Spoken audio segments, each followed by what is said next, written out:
You're not bad with money, you're just losing it in places you've never looked. That subscription you forgot about 3 months ago, it's still charging you. Those small convenience purchases that feel like nothing, they're adding up to hundreds of dollars every month. And those little lifestyle upgrades you made over time, so slowly you didn't even notice, they're eating up your raises before the money even lands in your account. You earn decent money, more than you did 5 years ago, and yet somehow your savings account looks about the same as it always did. The gap between what you make and what you actually keep seems to get bigger no matter what you do. Here's what I've learned after spending years trying to figure out where money really goes. Most people don't have an income problem. They have a leaking problem. Money is dripping out through dozens of tiny holes they've never found, never measured, and never fixed. This video talks about 20 simple habits that saved me thousands of dollars. Not by making my life miserable, not by giving up everything I enjoy, but by clearly seeing where money was disappearing and making small changes that added up in a big way over time. Some of these habits I still follow every single day. A few of them I took way too far, and I actually regret that now. I'll tell you which ones crossed the line so you don't make the same mistakes I did. By the end of this video, you'll look at your own spending in a completely different way. You'll notice leaks you didn't know were there, and you'll have real, specific steps you can take starting today. The first habit changed everything else for me. I stopped eating at restaurants, except for truly special occasions. For about 3 years, my wife and I only went to restaurants maybe 2 or 3 times a year. Not per month, per year. That sounds extreme, and honestly, it is. But when you're serious about building financial freedom, the numbers are impossible to ignore. The average American household spends more than $3,600 a year on food outside the home. Even just $50 a week on eating out, which doesn't even feel like much, adds up to $2,600 a year. We took all of that money and put it into savings and investments. Over 3 years, just that one habit helped us grow our net worth by more than $10,000. And that's before counting the returns from investing that money. I'll be honest with you about the trade-off. We missed out on some social moments. We turned down dinner invitations. We had to be okay with living differently from our friends. But here's what I found out. You can absolutely have a social life without restaurants. You invite people over for dinner. You meet for coffee instead of a full meal. You suggest free things to do together. The friendships that truly mattered survived just fine. The ones that could only exist over expensive dinners, well, they probably weren't that deep to begin with. Connected to that first habit, we also completely changed how we handled food at home. We started meal planning and bulk cooking every single week. Every Sunday, we planned out all our meals for the week, bought only what we needed, and cooked large batches of food that would last several days.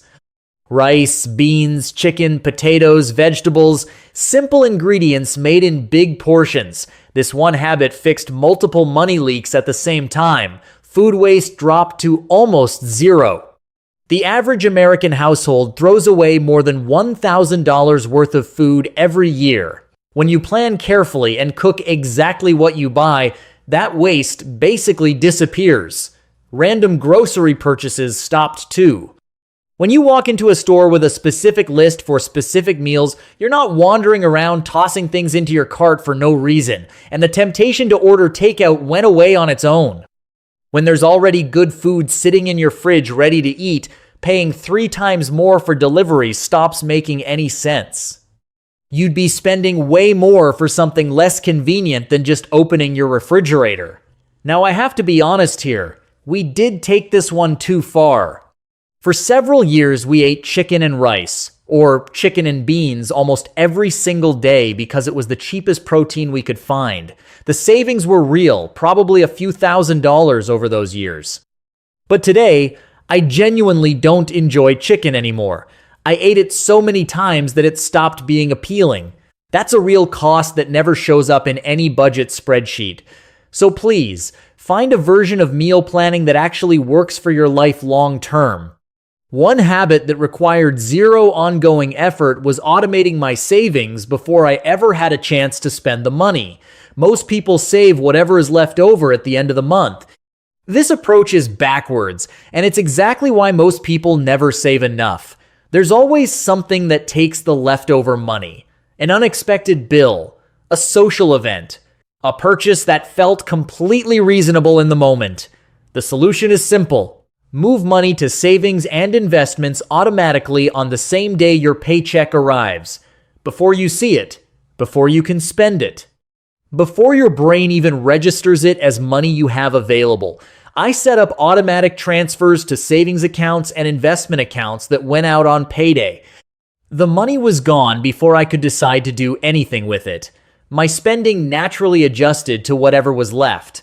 This works because it removes willpower from the situation completely.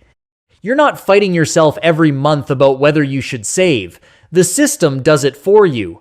Your only job is to live on what remains. And in 2026, high-yield savings accounts are paying 4 to 5% interest annually. So your automated savings are actually earning real returns while sitting in an account you can still access if you need to. Another habit that costs nothing but saves hundreds every year.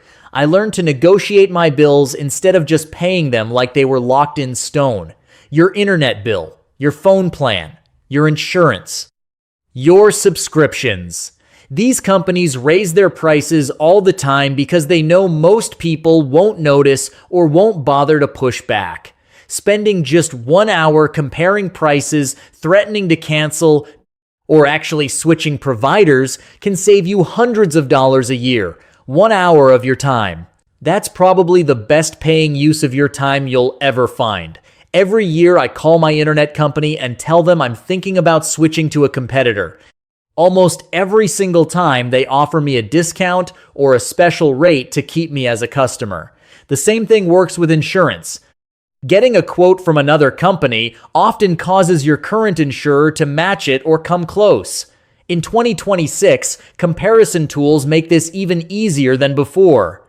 You can get competing insurance quotes in just a few minutes. The information advantage that companies used to have over customers has mostly disappeared. Use that to your benefit. One of the biggest savings in my life came from a decision most people think they can't make. We lived with just one car for years. Even if your car is fully paid off, owning it still costs thousands every year. Insurance, registration, maintenance, repairs, the value slowly going down, fuel. A second car that mostly just sits in the driveway is quietly draining money every single day. We did the math and realized our second car was being driven maybe twice a week. When you divided the total yearly cost by how often we actually used it, each trip was costing an absurd amount of money. So we sold it and made one car work. Was it inconvenient sometimes? Yes. It required planning and occasionally getting creative, but the savings were significant. Easily $3,000 to $4,000 a year that went straight into investments instead of sitting outside depreciating. Now, this won't work for every household. If both partners are driving to different places every single day, you need 2 cars. But if you work from home or if your schedules allow you to share, run the actual numbers first. The cost of being occasionally inconvenienced might be a lot lower than the cost of a vehicle you barely use. When we did own cars, we always paid cash for used ones that we knew were reliable. I started with a $5,000 Honda Civic that I had saved up to buy outright. My wife had a similar older Toyota. Nothing impressive, nothing fancy, just solid, reliable transportation with no monthly payments attached to it. The average new car payment in 2026 is over $770 a month. That's more than $9,000 a year before you even add insurance, gas, and maintenance, all going towards something that loses value the moment you drive it off the lot. We took that $9,000 and invested it instead. Over 10 years at average market returns, that kind of money becomes roughly $150,000 in wealth. Most people trade that for slightly nicer transportation, buy a reliable used car in cash, drive it until it genuinely cannot go anymore. The freedom from having no car payment is worth far more than impressing people with a newer model. Housing is where we made the most aggressive move of all. We used a strategy called house hacking. We bought a 3-unit property, meaning a building with 3 separate apartments, using a first-time homebuyer FHA loan with just 3.5% down. We lived in 1 unit and rented out the other 2. The rent from those 2 units covered our entire mortgage payment. That meant our housing cost effectively dropped to 0. Most people spend 30% or more of their income on housing. We spent nothing. Every dollar we would have paid in rent or mortgage went straight to savings and investments instead. That one decision sped up our financial progress dramatically. We even took it further than that.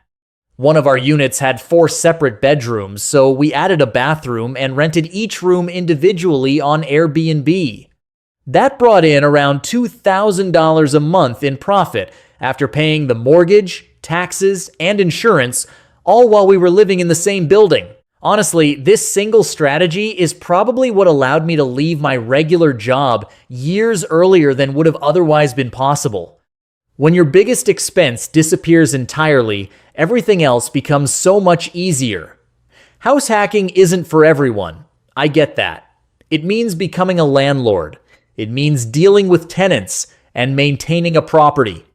But if you're willing to do that work, it's one of the most powerful wealth-building moves available to people who don't have a lot of money to start with. I also learned to do almost all home maintenance and repairs myself. When we bought that first property, I had never done anything more complicated than painting a wall. I taught myself how to tile showers, install flooring, do basic plumbing and electrical work, refinish kitchen cabinets, and handled dozens of other repairs just by watching YouTube videos. Between all the apartments we renovated ourselves, DIY saved us tens of thousands of dollars. A plumber would have charged $300 to install a toilet. I learned to do it myself in about an hour for the cost of the parts. A professional tile job would have cost thousands. I did the same job over a weekend for just the price of the materials. These skills keep paying you back forever. Every repair you learn to do yourself is a repair you'll never have to pay someone else to do again. Over an entire lifetime of owning a home, the savings add up to something enormous. And the barrier to doing this is mostly in your head.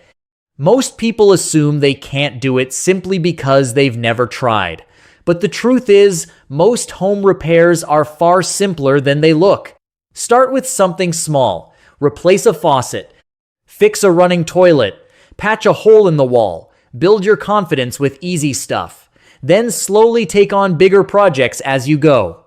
For furniture and home improvement materials, we heavily relied on thrift stores and clearance sections. When we needed paint, we bought it from thrift stores for a few dollars a gallon instead of $30 or $40.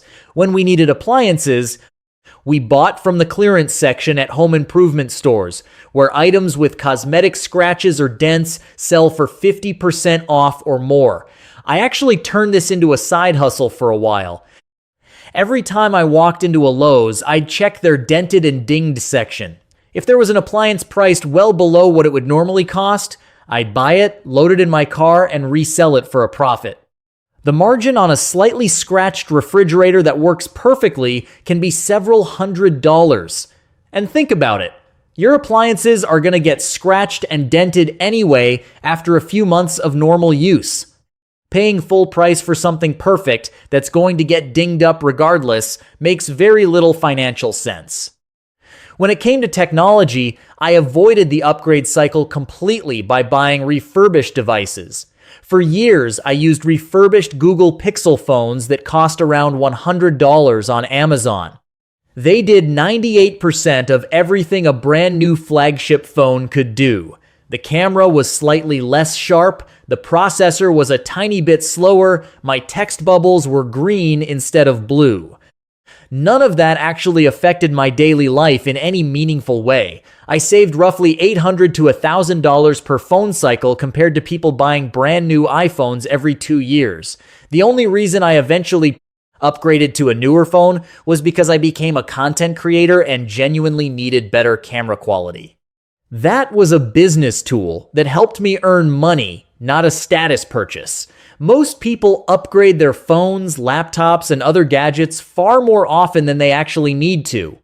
Before you buy any new tech, ask yourself honestly, does my current device actually fail to do something I need it to do, or do I just want something newer? We put in place a no gifts policy with family and friends, and it was one of the best decisions we ever made. Every birthday, every holiday, people feel pressured to buy each other things that the person receiving them will donate or throw away within 6 months. It's basically a transfer of wealth to retailers disguised as showing you care. We told our family directly, we're not buying you gifts, and please don't buy us gifts. If we want to celebrate together, let's share a meal or do something together, but we're done with the routine exchange of stuff that nobody actually wants. It was a little awkward at first. People were surprised. A few were mildly offended, but over time, everyone adjusted. The holidays became less stressful, less cluttered, and a lot less expensive. We still do gifts for the kids in the family because they're young enough that it genuinely matters to them. But between adults, the obligation to exchange stuff has stopped. That saves hundreds of dollars every year while actually making celebrations feel better. Here's a small habit with a surprisingly big impact. I nearly stopped paying for drinks entirely. Bottled water, coffee, soda, juice. These are some of the highest markup products any store sells. The profit margin on a $2 bottle of water is enormous.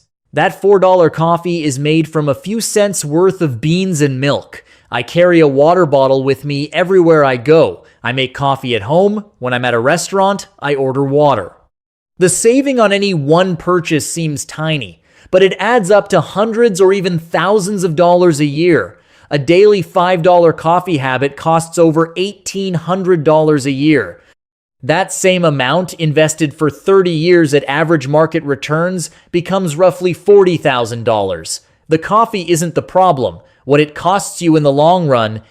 I track every dollar that comes in and every dollar that goes out. Not obsessively, but consistently. Most people think they know where their money goes. Almost nobody actually does. When you start tracking your spending, even just for 1 month, you discover subscriptions you forgot existed, fees you never noticed, and categories where you're spending double what you thought. I use a simple spreadsheet, though apps work just as well. The specific tool you use matters far less than the habit of doing it. Knowing where your money goes is the foundation of controlling where your money goes.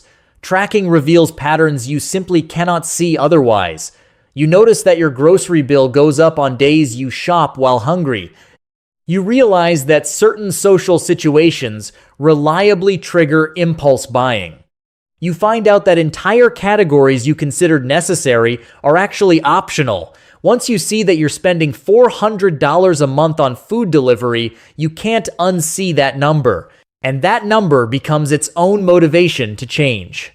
Closely related to tracking, I became obsessed with eliminating fees. Bank fees, late fees, ATM fees, subscription renewal fees, convenience fees. These charges are designed to be small enough that you won't complain about them, but they add up to a serious drain over time. Americans pay an average of more than $300 a year just in bank fees for the privilege of having a bank hold their money. That's pure waste with nothing to show for it. I switched to no-fee bank accounts. I set up automatic payments on everything to never pay a late fee again.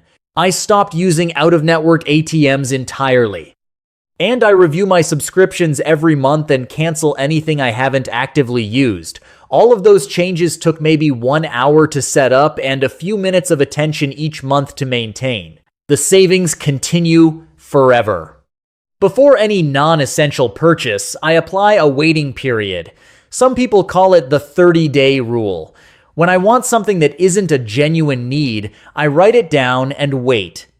7 days for small purchases, 30 days for medium ones, 90 days for anything significant. What happens during that waiting period is genuinely fascinating.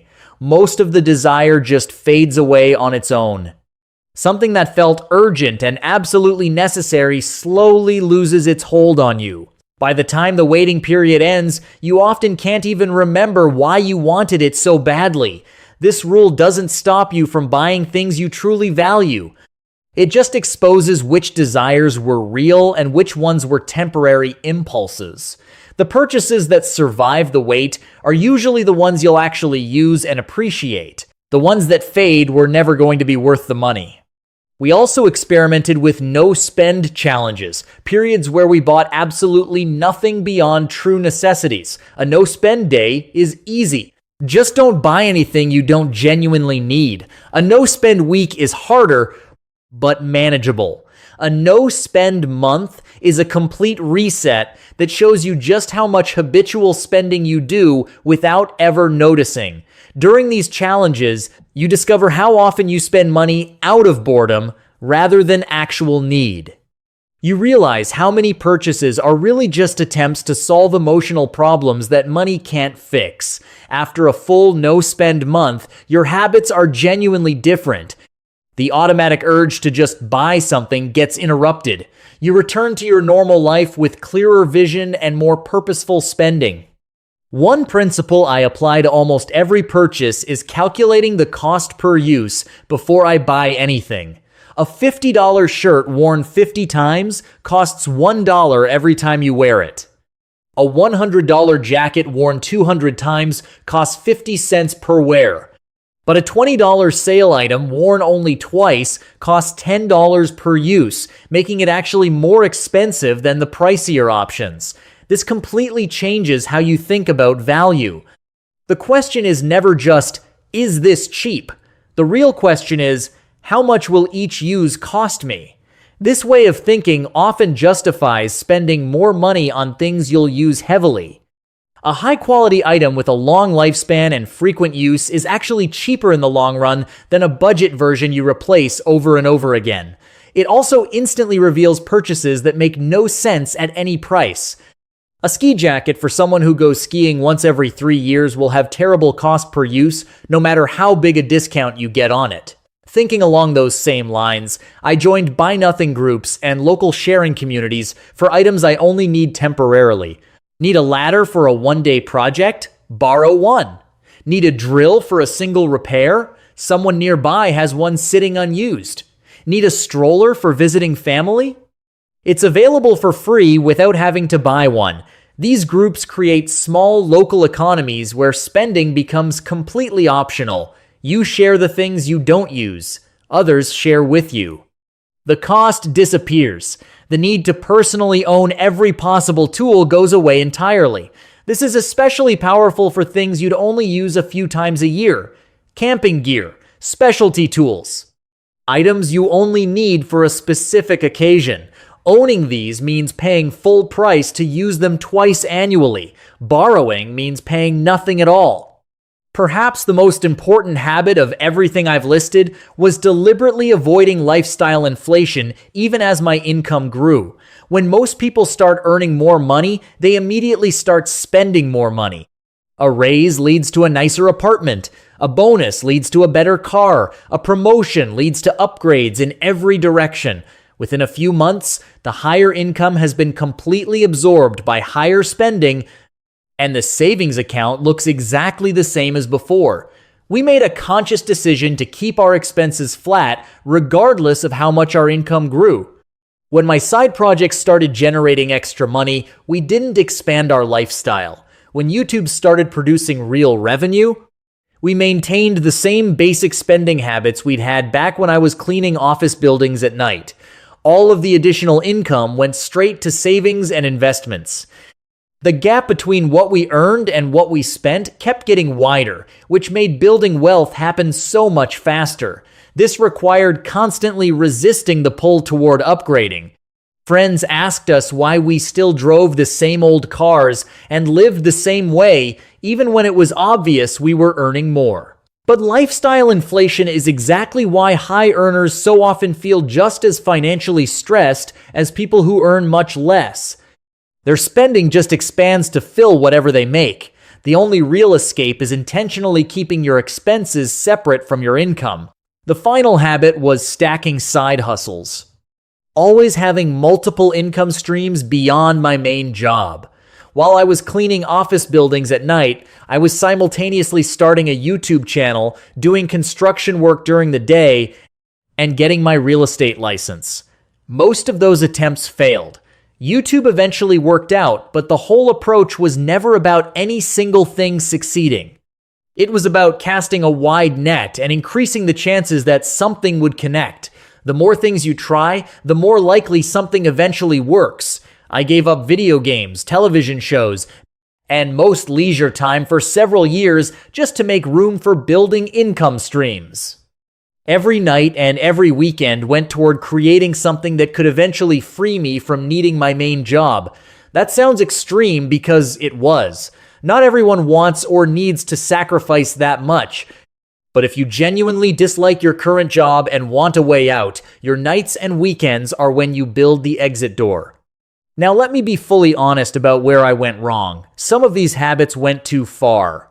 Eating chicken every single day saved money, but it cost me the genuine enjoyment of a food I used to like. I overexposed myself to the point where I can barely eat it now. Having a minimal wedding saved thousands of dollars, but it left us without photos and memories we now wish we had. The intense focus on saving during our early years meant missing certain experiences that genuinely would have been worth the money. Frugality is a tool. It is not a personality trait or a virtue in itself. The goal was never to spend as little as humanly possible. The goal was to build freedom and security. When being frugal starts costing you things that actually matter to you, it's working against the very thing it was supposed to accomplish. Find the version of these habits that is sustainable for your real life. The ones that save you money without making you miserable. The ones you can stick with for years without burning out completely. And recognize that frugality has a point of diminishing returns. The first 20% of effort, automating your savings, cutting obvious waste, avoiding lifestyle inflation, produces about 80% of the results. The extreme measures beyond that produce only tiny additional savings while eating up a disproportionate amount of your willpower and your joy. Here's what ties everything together.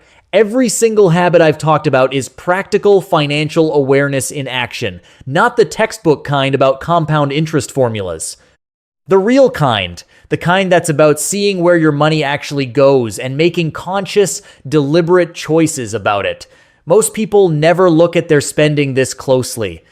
They just react to money situations. They pay the bill, cover the expense, fund the lifestyle, all without ever understanding the patterns underneath.